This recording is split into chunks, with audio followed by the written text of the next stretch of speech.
to welcome you, Charles Cater, from the Ghana Permaculture Institute. Thank you very much, Taisa. Hello, everyone. Good to meeting you all. I am speaking from Ghana, that is Teachman Ghana Permaculture Institute. So I will be sharing with you some of the things that we do in the Institute, and then also our school program, our Permaculture School Education Program that we work with community schools.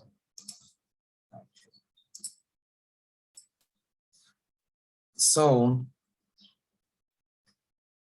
the Ghana Permaculture Institute was established in 2004 by the late Dr. Paul Yeboah. And the purpose of creating the Institute was to promote the permaculture system, because he was a farm manager in one organization where they were using a lot of these synthetic chemicals. So he got a training in 2004, and then getting the training from his friend Greg, he said, this was a system that our forefathers were using in our local villages. We don't use chemicals. This is the system that our people, our fathers were using. And now the synthetic chemicals now coming up, and that is really causing harm to humanity. So they started to promote this permaculture system. So they registered it as a permaculture, Ghana Permaculture Network. So the network grew, and as they were making a lot of advocacy promoting the permaculture system, 2004, 2005, the network grew well, very big, that people now are looking for the practicality of the permaculture system. Therefore, in 2015, he acquired a bare land that was discarded as a land or a site where nothing can be grown on this land. So he acquired this land in Techima, Tanoboase, and started implementing this permaculture system, improving and reclaiming the land. So from the Permaculture Network 2015, it was re-registered as a Ghana Permaculture Institute, just to create an institute, a demonstration site where people will be able to see the practicality of the permaculture system. So in 2015, 2016, there was this permaculture school program that was established as we were working with the communities and promoting the permaculture system, telling them about the sustainability and then regenerative agriculture. We foresaw the need of engaging the school children. One of the things we realized during this time was there's an adage that it is easier to raise a child than to repair a broken man.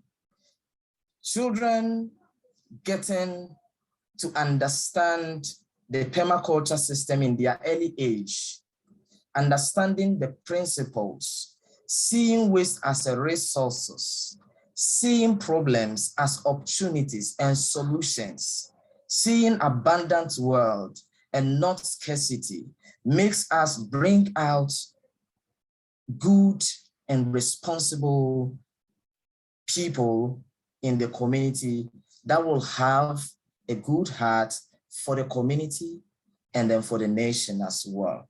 And will always have a good heart for the environment as well. Therefore, if we want to implement certain community projects, we can pass through these school kits and then get some of these projects implemented in the school. So initially, what we do is create awareness of the importance of this permaculture system. And then afterwards, we meet school authorities. We engage the stakeholders, and then we want to establish this club. And then this is what it talks about. This is the knowledge the student gain. And then from there, if we get the opportunity, we form school clubs in the schools, and then we start to practicalize this permaculture system. So as when we form the clubs, we are able to get some of these students come to the institutes where we have all our erosion check controls. We have how we dug the swales, how we are able to plan, how we are intercropping, how we are making business from agriculture, how we are promoting community works through what we do in the institute, and some products that we produce in the institute, which they can also do same in their community. So we bring students and teachers to the institute and then take them around. And then our permaculture demonstration site is in 24.5 acre land. So after they have come and then have knowledge in the permaculture and the practices that we do, the product that we produce and how we work with communities, we do weekly permaculture and Ecovillage training for these children. Every week we have 2 hours that we go to the schools that we work with to train them about this system. And then they create their own gardens and then also organize quizzes for these students. We have so far organized 6 quizzes, and then with the quizzes, we just ask them to tell us the meaning of permaculture, how they understand what they can do in their community, how sustainable this kind of system is. And we award them with sometimes a card with certificates for participation. So some of the current achievements of our school project. Currently, we're working with 8 schools with 48 students, which are between the age range of 8 to 25. And then over 1,200 students has already passed through this permaculture club in schools.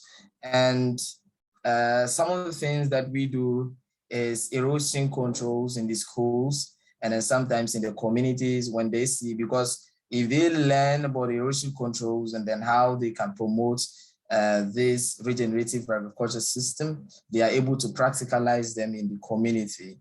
And then we also, there was a project that we did in last year, that is 2021, which was improving the climate, mitigating the climate change effect in our communities by supporting, giving 2 trees to each of the students to plant in the community and take care of these trees in their communities. And when you go to see some of these plants, they are really growing very well. The students are taking possession of these trees that has been planted in front of their house and then also at their backyard.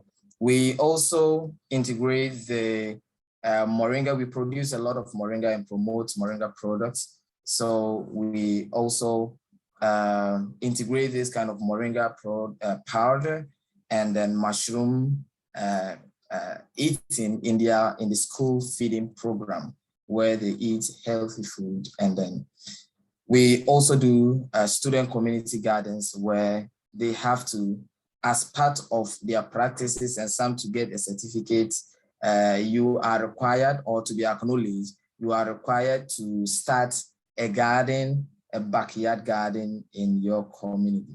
So a few challenges that we face for our school project that we implement in Ghana is that most of the times, some of these teachers are transferred to other schools. Therefore, we need to recruit new teachers, and then getting new teachers, we will have to organize a PDC session for the new teachers that will be recruited so that they can also translate the information acquired from the institute.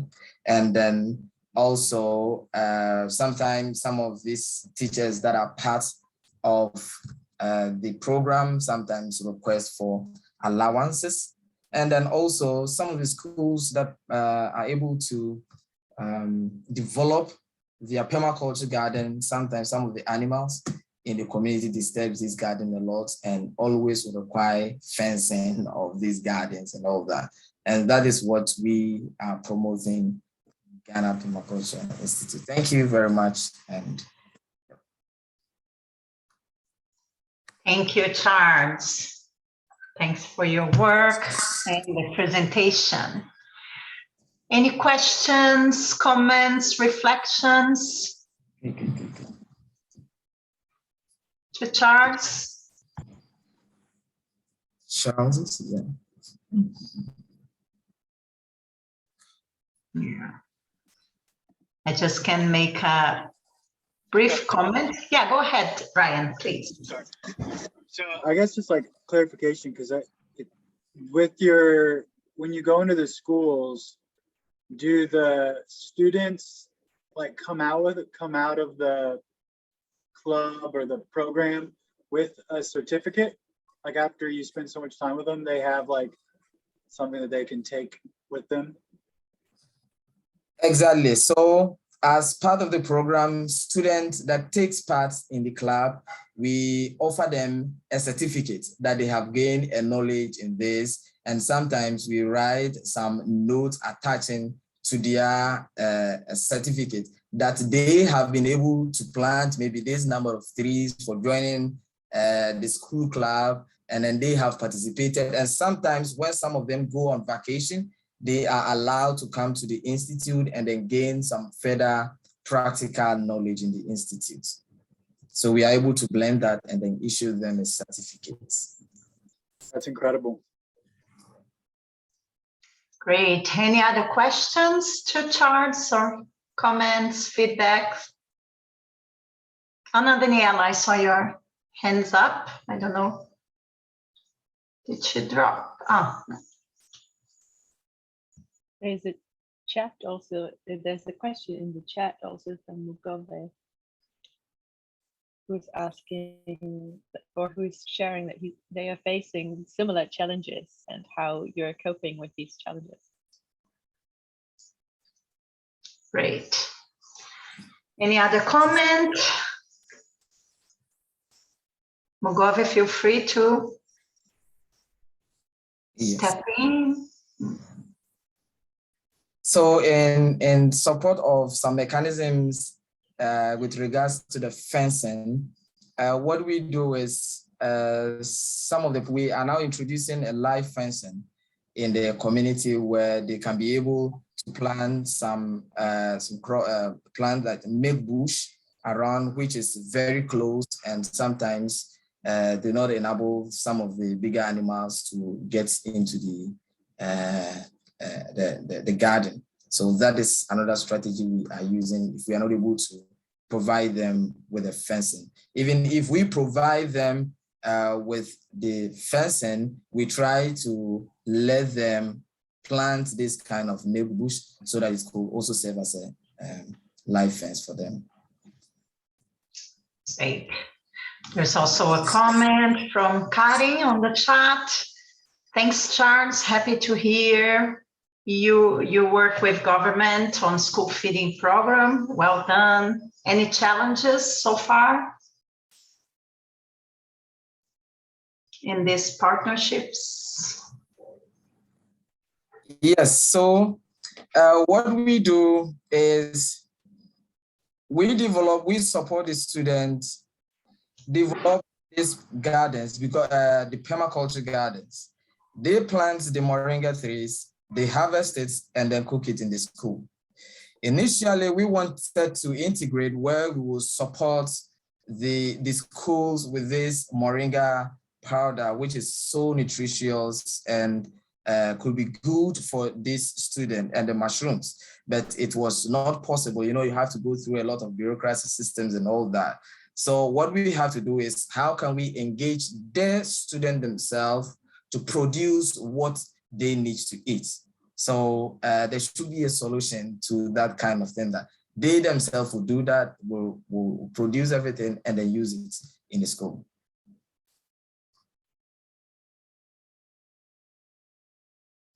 Thank you so much, Charles, for your work, and thanks for Ghana Permaculture team for everything you have done. Amazing. As you can see,